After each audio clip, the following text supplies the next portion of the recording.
Hey there!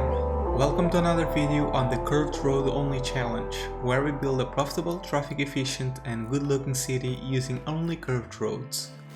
Today we'll be continuing the development of the residential district. People have access to schools, healthcare and other essential services in order to survive, but there's still not a single source of entertainment and leisure in the city. So today we'll be building the first city park. We start by making some slight modifications to the road layout in order to define the boundaries of the park.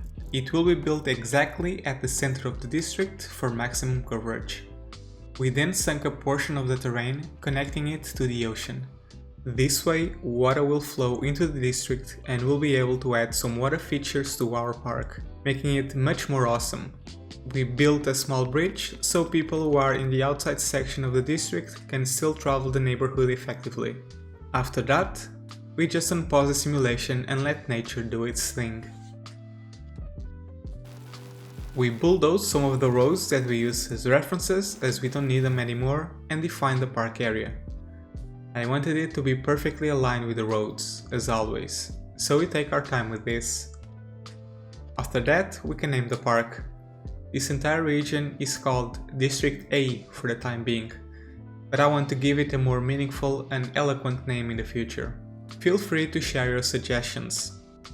Since we are messing around with district painting, we also paint the rest of the residential district itself.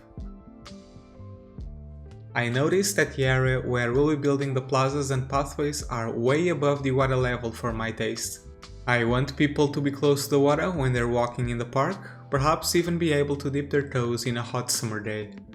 So I lowered the terrain slightly using the level terrain tool. I then used the soften terrain tool to get rid of the sharp slopes. Also, by lowering the terrain, the piers will be built closer to the water level as well, making it a bit more realistic.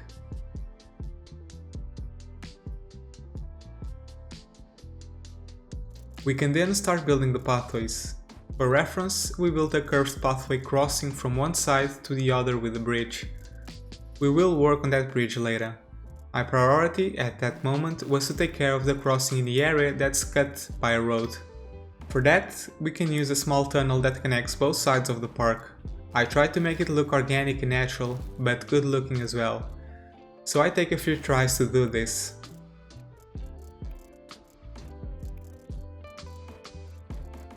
I've upgraded the roads outlining the park, so I could start placing the park entrances on them. If I had built the park entrances on dirt roads, I wouldn't be able to upgrade them to thicker roads later.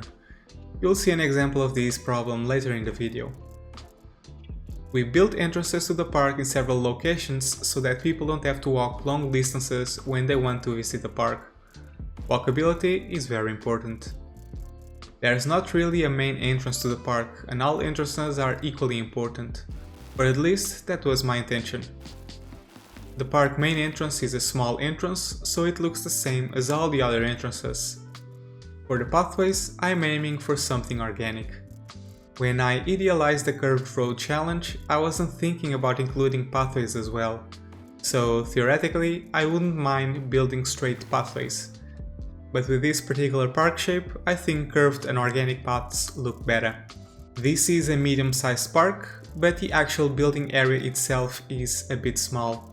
So I have to take that into consideration when placing the paths, and make sure that there is enough room for the actual buildings themselves later. When trying to rebuild the bridge, I was trying to make it horizontal, but as you will see later in the live segment of the video, it actually didn't work out and I had to do it again. The bridge connects to the main pathway with a small loop, and for that I had to landscape the terrain a little bit, but eventually I think it worked out fine. I also extended the main pathway under the bridge and that ending next to the water, where we can place a pier or a gazebo with a water view. Of course, after we were done with the pathways on half of the park, it was time to do the other half. I also built a road segment on the residential district that I missed during the last video, when we built this area. This is a good time for a moment of appreciation for the channel members and super chatters, who have taken a step further into supporting the channel. Thank you so much for helping the channel grow and prosper.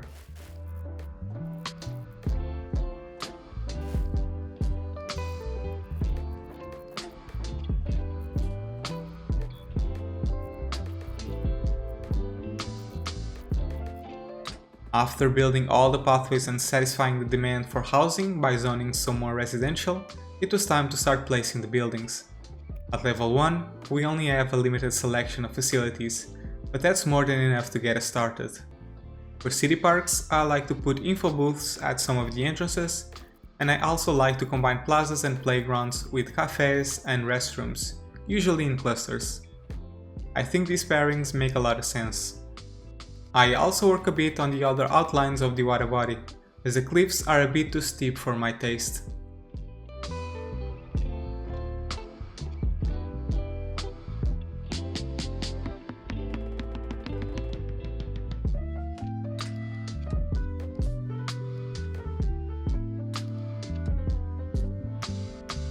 As the park reaches level 2, we unlock the park piers, which you proceed to place immediately in some strategic places. You can already see how many people are enjoying the park by looking at the activity on the pathways. In some circumstances, I have to landscape the terrain slightly to be able to place the buildings exactly how I want them.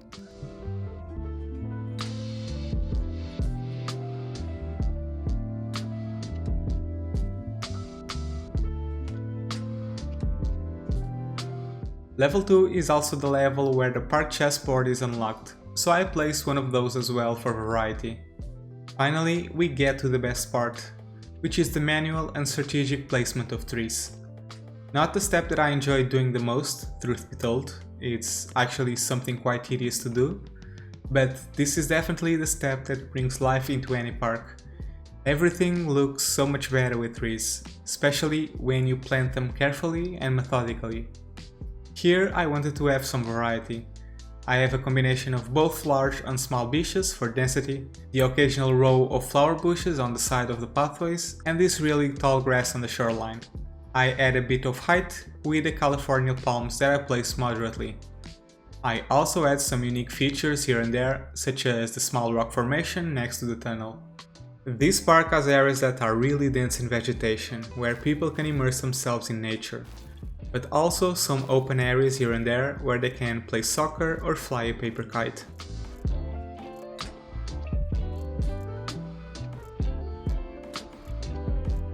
After reaching level 3, the park unlocks gazebos, which is something I definitely want to add as well as relaxation zones.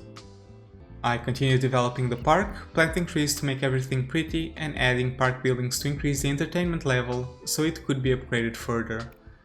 I'm not showing everything in a time-lapse because it's honestly quite repetitive, but this is something that took me some hours to complete. Eventually, the park reached level 5, which is the max level, and we could place the final buildings to complete it. Enjoy the rest of the tree placing, I'll meet you in a moment to give you a live tour of the finished park. While I was building the park, I was also working on other parts of the city when required. I've zoned some more factories to fulfill the demand for jobs, I added a second coal power plant, and I also bulldozed the 3 landfills, which had already finished emptying. No more accumulating trash.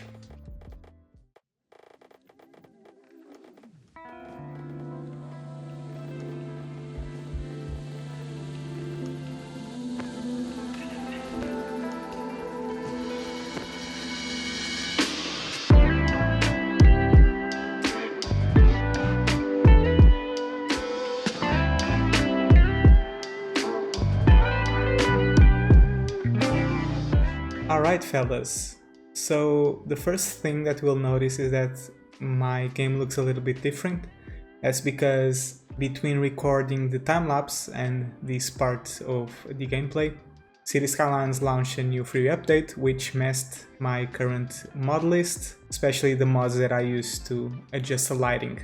So yes, I've been messing around with my mod list, spent a couple of hours unsubscribing unused mods, and just doing a little bit of cleanup. One of the things that I hope with City Skylines 2 is less mod dependency, so that I can play this game purely vanilla, while being able to do the things that I do right now but without mods, namely the things that are related to changing the aesthetics of the game, such as manipulating the lighting, the themes, the textures, etc. But anyway, the park is complete. Let's take a look at some data, shall we? So if we take a look at the park balance sheet, we can see that it's a 5-star park and we're making about 1300 in revenue and 500 in expenses, so it's a pretty profitable park. Regarding the policies, I haven't touched this. I don't think they had a lot of value yet, at least not at this point, with such an early stage city. Regarding coverage, if you go and take a look at the leisure panel, we can see that the park covers pretty much all of the city, or well, not all of it, but at least 70 to 80% of the entire residential district. For these houses on the edges of the circle, perhaps we can add some smaller parks such as basketball courts and plazas, you know, something like that. One of the things that I haven't shown in the time-lapse, I believe, was the detailing of the upper part of the park, so this area over here that's not adjacent to the river. All in all, we have the main park pathway that connects to the leisure buildings that we have throughout the park, such as this small plaza and also the cafe shops and the restrooms and also this bouncy thing over here. But we also have this smaller dirt pathway that goes in between the park, surrounded by trees. This is pretty much for people who want to go take a walk and not have to deal with the noise that's produced by the people that are eating at these areas, or you know, doing stuff over here, whatever they're doing. And I've also done the exact same thing on the other side, just with a different layout. And as you can see, all the park buildings are disabled here because we don't have any houses here, so they're pretty much necessary, at least at this stage. As for the tree placement, I also added some new trees, so I try, as you can see, mixing different kinds of trees and also these flower bushes over here right next to the pathways in certain elements in certain areas of the park. But I also have these coconut trees and also these purple trees that I found. I think they're released by some random content creator pack that I'm not recalling at the moment.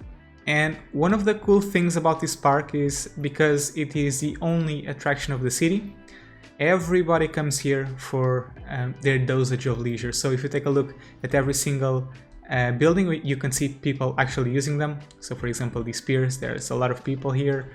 And also, you know, look at the quantity of people using the pathways. That's beautiful. A lot of people in the plaza, as well in these piers and the cafe shops and also the restrooms.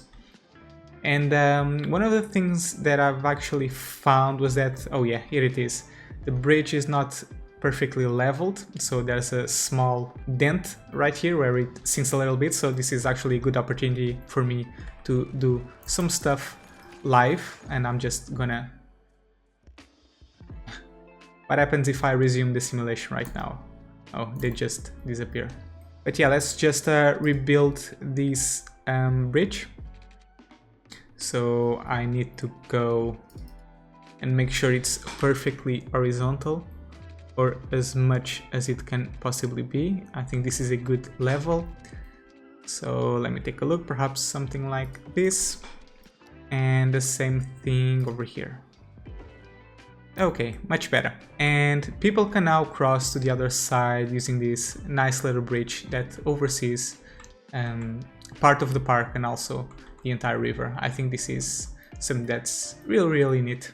While I was working on the park, I actually achieved the milestone that unlocks new road types, particularly this road with trees on the sidewalks and also this one with grass, which are the types of road that I want to use in the residential district. So that's one of the things that I want to do now, is upgrade all of these roads on the residential district, because I think it's about time for us to get rid of those dirty dirt roads. And it also seems that we're having some problems with crime. Okay, so this is something that we'll have to work on, but for the time being, let's just work on the road system. So this road over here, that's the road that trucks will use to bring the cargo and the goods from the industrial district. As you can see, we are having some problems, so there's not enough buyers for products. That's because we have very little commercial zones.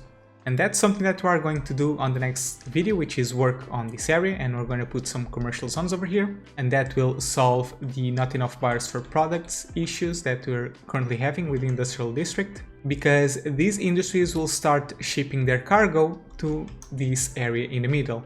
And for that, trucks will use this avenue and also this wavy pattern over here, so this wavy road that leads directly to the center of the district, because that's the most direct connection.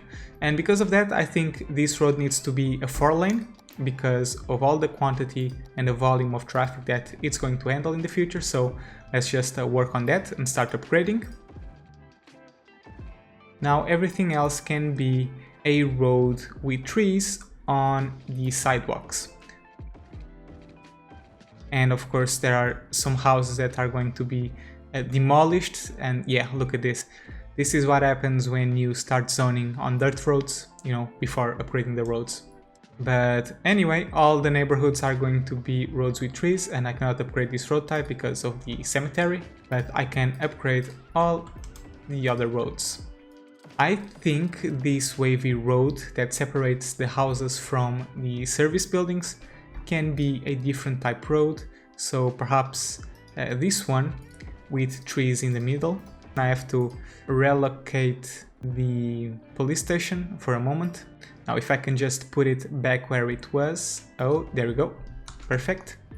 Oh, and I actually forgot this little segment, and that's because of the elementary school, which also needs to be relocated. Now, all of these relocations cost money, but as you can see, while I was building the park, a lot of time has passed and I've accumulated more than 500,000 simoleons or pounds or whatever you want to call it. Now, something really cool that we can do with this road is change the tree type that's planted on the road. And I think, let me just try out this tree. Okay, so this is actually quite cool. Or perhaps these lala palms. Which one looks better? I think I'm gonna go with these super tall ones, the California palms. So let's plant them over here on this entire avenue. If we zoom back, does it look weird? Well, it does look a little weird. They're way too tall. I think I'm gonna go with these trees because they're slightly shorter and they don't drag all the attention to it when you're zoomed out. Now for this road on the edge of the residential district, I think I'm gonna use a bulkier tree. So perhaps this one, the horse chestnut. I think it's a bit bulkier and helps separate the residential district and the houses from what we'll be putting here, which is perhaps going to be a bicycle lane or a tram track, still not sure. And for the road that's outlining the park, I'm also going to use this type of road with the trees in the middle. But instead of having trees, perhaps I want to use some flowers instead, some flower bushes. Yeah, it looks good enough to me. And we can always change it later, so not really worried. Alright guys, so I've upgraded all the roads in the residential district, so we don't have to deal with that in the future. I've also used these little palm trees in several other roads, such as this one for example, and also the roads that outline the area where the river enters and penetrates into the district. Some houses were demolished in the process of upgrading roads, but well, it is what it is. They will be rebuilt again in the future. The only road that I wasn't able to upgrade was this one, but I'll do it whenever we empty and delete this cemetery, or at least relocate it. Okay guys, so another thing that I want to do is actually add a couple of fences here, because as you can see we have this road right next to the lake and we have this kind of abyss where people can fall into their deaths, and we do not want that. So just for the sake of realism, I'm gonna add a fence here. So I just have to get the angle right, so something like this. Okay, look at that, I think it's pretty cool. And I'm not really sure if I want to add fences in the park itself, so surround all the park with fences. Perhaps I'll do it in the future, but not for now. And of course, we are going to do the same on the adjacent side of the park. I will not have to add fences in this area because I'm actually thinking of using some keys. And the most recent free update actually released a new key, which is the city key. and perhaps we can use it, and let's see how well it looks. If I put a small section right here. Oh yeah, look at that, it looks beautiful. And I'm assuming we can change the type of trees that are planted here. Oh yeah, there we go, look at that. And we can even add some other types of keys, so for example maybe this one, or even this one. Because the distance between the shorelines of the river are so small, I don't think it makes sense to have a key this big, so maybe I'll just have something like this. But I'm not really gonna mess with that at the moment, because that's material for the next video, where we will be working on the central part of this section. So stay tuned for that. Thank you so much for watching, guys, and as always, have fun!